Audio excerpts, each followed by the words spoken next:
बॉलीवुड में ऐसी बहुत सारी हीरोइनें हैं जिन्होंने अपनी मेहनत के दम पर इंडस्ट्री में जगह बनाई। भले ही वो आज इस दुनिया में नहीं है, लेकिन लोग आज भी उन्हें दिल से याद करते हैं। उन्हीं में से थी एक एक्ट्रेस नंदा। प्रोफेशनल लाइफ में तो उन्होंने बहुत कुछ हासिल किया, लेकिन परिवार की जिम्मेदारी उठाने के चलते वो घर बसाना ही भूल गई, और जब घर बसाना चाहा तो किस्मत ने धोखा दे दिया। नंदा वो एक्ट्रेस है जिन्हें मजबूरी में 10 साल की उम्र में एक एक्ट्रेस बना दिया। घर की गरीबी तो उन्होंने दूर कर दी, लेकिन खुद का अकेलापन वो कभी दूर नहीं कर पाए, और इसी अकेलेपन में दुनिया को अलविदा कह गयी। चलिए आज के इस पैकेज में आपको नंदा के स्ट्रगलिंग लाइफ के बारे में बताते हैं। कोल्हापुर में 8 जनवरी 1939 को जन्मी नंदा का पूरा नाम नंदा कर्नाटकी था। 5 साल की उम्र में ही वो एक्टिंग लाइन में आ गई थी। उस दौर में उन्होंने लीड एक्टर की छोटी बहन का किरदार निभाया था, तभी उनकी छवि छोटी बहन वाली बन गई थी। लेकिन बाद में नंदा ने इस छवि को बदल डाला था।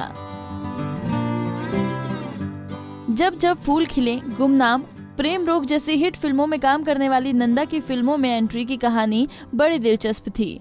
साल 1944 में 5 साल की नंदा जब स्कूल से लौटी तो पिता ने कहा, कल तैयार रहना, फिल्म के लिए तुम्हारी शूटिंग है, इसके लिए तुम्हारे बाल काटने होंगे। लेकिन बाल काटने की बात सुनकर नंदा नाराज हो गई।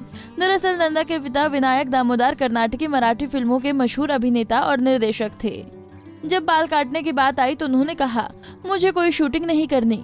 उस समय माँ ने ही नंदा को समझाकर शूटिंग के लिए तैयार किया। नंदा के बाल लड़कों की तरह छोटे छोटे काट दिए गए। फिल्म का नाम मंदिर था, जिसे उनके पिता दामोदर ही निर्देशित कर रहे थे।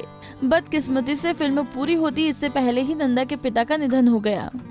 घर की हालत भी खराब होने लगी। छोटी नंदा के कंधों पर सारी जिम्मेदारी आ गई। फिर मजबूरी में उन्हें फिल्मों में काम करने का फैसला लेना पड़ा। उन्होंने रेडियो और स्टेज पर काम किया। 10 साल की उम्र में ही वो हीरोइन बन गई, लेकिन हिंदी फिल्म नहीं बल्कि मराठी सिनेमा की। दिनकर पाटिल की निर्देशित फिल्म कुलदेवता के लिए नंदा को पूर्व प्रधानमंत्री जवाहरलाल नेहरू ने विशेष पुरस्कार से नवाजा था। नंदा ने कुल 8 गुजराती फिल्मों में काम किया। हिंदी सिनेमा की बात करें तो साल 1975 में वो चाचा वी शांताराम की फिल्म तूफान और दिया में नजर आई थी। हालांकि 1959 में नंदा की छोटी बहन में राजेंद्र कुमारी की अंधी बहन का किरदार निभाया था। लोगों को छोटी बहन का किरदार इस कदर पसंद आया कि लोगों ने उन्हें सैकड़ों राखियां भेजी थी। फिर राजेंद्र कुमार के साथ उनकी फिल्म धूल का फूल सुपरहिट रही और नंदा का सितारा चमक उठा। इसके बाद उन्होंने कई फिल्में की जो हिट रही, लेकिन बावजूद इसके उनकी प्रतिभा का सही इस्तेमाल नहीं किया गया, या यूँ कहें कि किस्मत ने साथ नहीं दिया।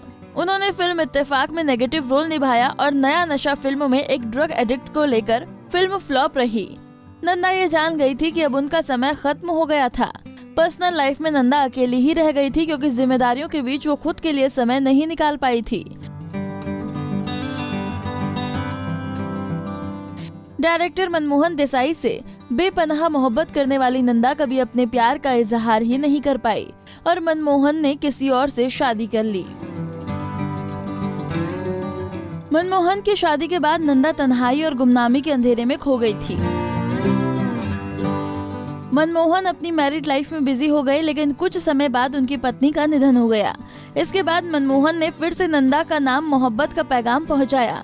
नंदा ने उसे कबूल कर लिया, लेकिन उस समय तक वो 52 साल की हो चुकी थी। 1992 में 53 साल की नंदा ने उनसे सगाई कर ली, लेकिन किस्मत को शायद कुछ और ही मंजूर था। सगाई के दिन ही मनमोहन देसाई की एक हादसे में मौत हो गई। दोनों कभी एक नहीं हो पाए और नंदा अविवाहित ही रह गई। नंदा ने किसी से मिलना जुलना बंद कर दिया था। कहा जाता है कि नंदा जब भी बाहर जाती थी तो वो सफेद साड़ी में जाती थी, क्योंकि वो मन ही मन मनमोहन देसाई को अपना पति मानती थी। उनके खास दोस्तों में माला सिन्हा और वहीदा रहमान थी।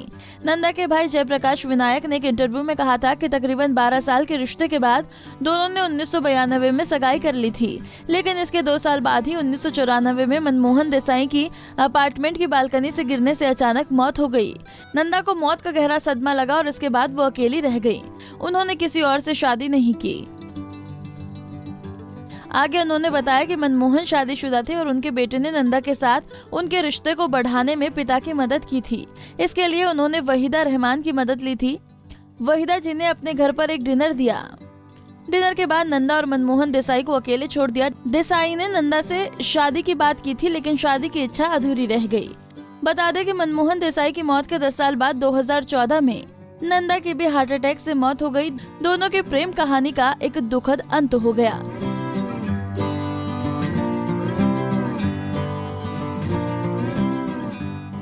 एक्ट्रेस नंदा से जुड़ी जानकारी अगर आपको अच्छी लगी हो तो लाइक और शेयर करना ना भूलें।